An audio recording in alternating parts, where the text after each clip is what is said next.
গ্রামে আসার মজাই তো এটা।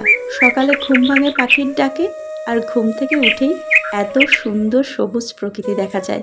গুড মর্নিং বন্ধুরা, মাই লাইফ স্টাইলের নতুন আরও একটি ভিডিওতে সবাইকে ওয়েলকাম করছি।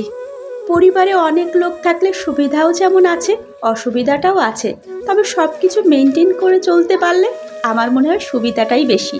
দেখো, আমি এই পরিবারে যদি একা বউ হতাম তাহলে কি হতো, আমাকে সকল কাজ এক হাতেই করতে হতো।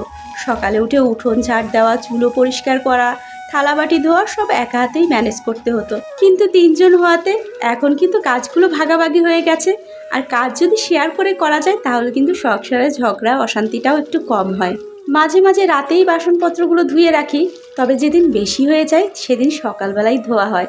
তবে সকালে চুলা থেকে ফ্রেশ ছাই উঠিয়ে এই যে বাসনগুলো ধোয়া হয় না, এতে কিন্তু স্টিলের বাসন বেশ ঝকঝকে হয়। সকালে খালি পেটে জল খাওয়া একটা অভ্যাস হয়ে গেছে। তবে টিউবওয়েল চেপে এই যে সাজো জলটা, এটা খেতে আমার খুব ভালো লাগে। যখনই আমি টিউবওয়েলে আসি 1 গ্লাস করে জল খাই। আমাদের দিদিভাই, সে আবার এই সাজো জল খেতে পারে না, সে জল রেখে দেবে, সেটা বাসি হলে তারপরে নাকি তার ভালো লাগে। এক একজনের টেস্ট এক এক রকম। শেষদি বাড়ি থেকে আসার সময় বেশ অনেকগুলো পাট শাক নিয়ে আসছে। ওনাদের জমিতেই পাট শাকগুলো হয়েছে, একদম ফ্রেশ ফ্রেশ শাক। পাট শাক দিয়ে ভাজি, তরকারি, ডাল যেটাই রান্না করে দিক না কেন সবভাবেই আমার ভালো লাগে। দেখো, ডালটা সিদ্ধ হয়ে গেছে। পাট শাক দিয়ে ডাল রান্না করলে তো একটু শুকনো শুকনোই হয়, তাই জন্য জলটা কম দিয়েছি। আর পাট শাক সিদ্ধ হতে তো খুব বেশি সময় লাগে না। এবার ঢাকা দিয়ে দেব, আর তারপরে নামিয়ে রসুন দিয়ে সোমবার দেব। আমাদের এলাকায় এই শাকটাকে কি নামে চেনে জানেন? কোষ্টার পাতা। তো যাই হোক, সকালে উঠান ঝাড় দিতে গিয়ে কাঁঠাল পাকার ঘ্রাণ পেয়েছি। দাদা দোকানে যাওয়ার আগে কেটে দিয়ে গেল। 3 যা মিলে একসাথে গল্প করতে করতে পুকুরে গিয়েছিলাম স্নান করতে। বাড়িতে এলে আমার আর বাথরুমে স্নান করতে ভালো লাগে না।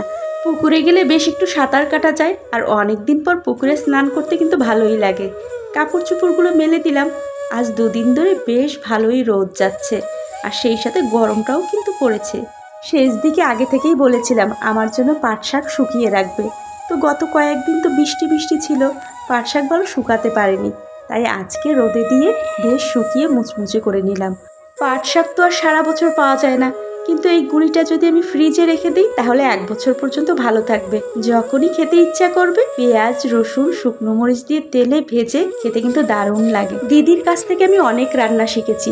এই যে আজকে সর্ষে বাটা দিয়ে কচুরলতি রান্না করছে, বিয়ের আগে কিন্তু আমি কখনোই খাইনি। তারপরে আবার কচুরলতি দিয়ে দিদি ডাল রান্না করে, সেটাও খেতে দারুণ লাগে।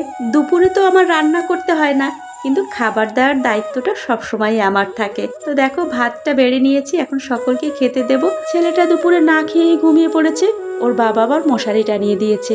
বাড়িতে তো গাছপালা প্রচুর, মশাও অনেক, যার জন্য দুপুরবেলাও মশারি টানিয়ে ঘুমাতে হয়।